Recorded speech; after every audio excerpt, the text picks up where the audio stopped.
Palta Bengal enamel কারখানার পার্শ্ববর্তী বাবু quarter এলাকা থেকে উদ্ধার 10টি বোমা। বন্ধ কারখানা কাঠ কুড়াতে আসা কয়েকজনের নজরে বোমাগুলি পড়ে। ঘটনা খবর দেওয়া হয় স্থানীয় বাসিন্দাদের।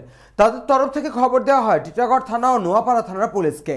যেহেতু অঞ্চলটি টিটাগড় ও নোয়াপাড়া থানার সীমান্তবর্তী অঞ্চল, সেই কারণে দুই থানার পুলিশ ঘটনাস্থলে এসে বোমাগুলি উদ্ধার করে নিয়ে যায়। এর আগেও এমন ধরনের বোমা উদ্ধার হয়েছিল একই অঞ্চল থেকে বেশ কয়েক বছর আগে, যে কারণে স্বাভাবিকভাবেই আতঙ্কিত স্থানীয় বাসিন্দারা। স্থানীয় ক্লাবের দুই কর্মকর্তা জানান তারা এমন ধরনের বোমা উদ্ধার হওয়ার ঘটনায় বেশ আতঙ্কিত রয়েছেন। বোম পাওয়া গেলে তো স্বাভাবিক ব্যাপার, সকলেই একটা আতঙ্কিত থাকে। তবে আমরা পুলিশ প্রশাসন এবং প্রশাসনকে বলবো যেন এই জায়গাটা একটু বেশি করে নজর দিতে। এত ফাঁকা জায়গা, ওই জায়গাটা কেউ যায় না। ওই কাঠ ফাট কুড়াতে কুড়াতে এরা আসে, ওরাই দেখতে পেয়ে খবর দেয়, তারা আমাদের লোকজন সব পুলিশকে খবর দেয়।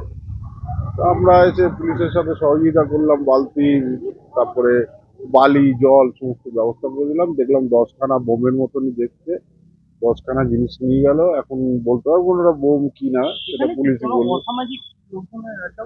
সেটা তো বলা যাবে না, কারণ হচ্ছে ওখানকার আমরা যাতায়াতই নেই। ওই জায়গাটা পুরো জঙ্গল, ফাঁকা পরিত্যক্ত জায়গা। সুতরাং ওখানে কে আসে না আসে অত নজর নেই, আর সকলেই কাজে কর্মে ব্যস্ত থাকি আমরা। এই তো আমি ছুটে আসলাম, খবর পাওয়া মাত্র আমার অফিস থেকে ছুটে চলে আসলাম। তো এরকমই এখানে এর আগেও রাস্তার ধারে বোম পেয়েছিল। আমাদের এখানে একজন পাগলা বলে ছেলে আছে, ও বোমটা তুলে ভেবেছে কৌটোটা ইট দিয়ে মারার পর ওর হাতটা উড়ে যায়। তো এরকমই আমাদের এটা বেঙ্গল এনিম্যাল বাবু কোয়ার্টার।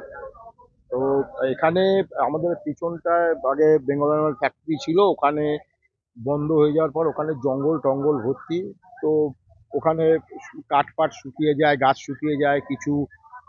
এদিক ওদিক যারা গরিব মানুষ তারা কাঠ কুড়াতে আসে বা গাছ, শুকনো গাছ ডালপালা নিতে আসে। তো আজকে এরকমই এসছিল কোথাকার বাইরের থেকে এসে, তখন ওরা আমাদের পাড়ায় খবর দেয় যে একটা বোম টাইপের কিছু দেখতে পারে আমাদের ঠিক কোয়ার্টারের লাগোয়াই পাঁচিলের মধ্যে রাখা ছিল। তো বলার পরে আমাদের বাসিন্দারা কি করে থানায় খবর দেয়। থানা থেকে এসছে নোয়াপাড়া টিটাগড়। অ্যাকচুয়াল আমাদের নোয়াপাড়া টিটাগড় দুটো একটাও আমরা পড়ি না, আমরা মধ্যিখানেই রয়েছি। এই নিয়ে আমরা সন্দিহান। তো আলটিমেটলি খান দশেক বোমা হিসাবে এখনো বলা যাচ্ছে না, বোমা হিসাবে পুলিশ রেস্কিউ করে নিয়ে গেল। তো যাই হোক, আমাদের দেখছেন পাড়ার সবাই আতঙ্কিত। এরকম আজকে না, মাঝে মধ্যে এরকম এর আগেও এখানে একটা বোমা ফেটেছিল বা এখানে একটা মার্ডার হয়েছিল। পুলিশ প্রশাসনকে বলার সত্ত্বেও সেইভাবে আপনার আমাদের প্রোটেকশন ঠিকভাবে দেন না। আগে মধ্যখানে আসতেন, এখনো আসে। পলতা থেকে সৈকত গঙ্গোপাধ্যায়ের রিপোর্ট, চ্যানেল 24/7।